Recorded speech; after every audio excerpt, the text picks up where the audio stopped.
यहाँ ले आओ, ये तैयार माल है विक्स के नाम से, विक्स वेपर्स के नाम से कंपनी से। आ जाओ, ले आओ, आगे ले आओ। और ये लड़के हैं, ये भी तैयार माल कर रहे हैं, ये नीचे दिखाएं।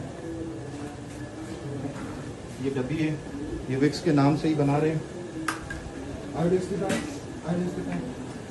ये आयोडेक्स बना रहे हैं, ये पूरा इनका फैक्ट्री का सिस्टम है। और बच्चों का ग्राई वाटर अलग बना रहे हैं। आज मैं आपको वो दिखा देता हूँ।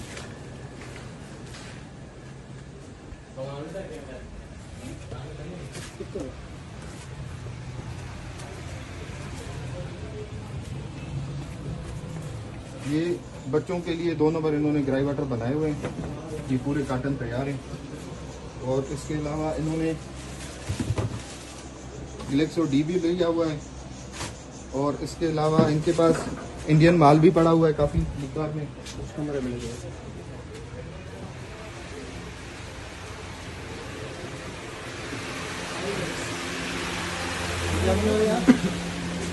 ये बना रहे हैं,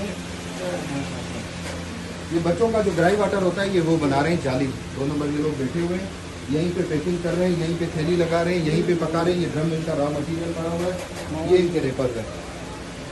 अच्छा, ये मैं SHO खारादर हूँ और यहाँ खारादर के अभी में हो रहा है, हमने इनसे रेट किया है।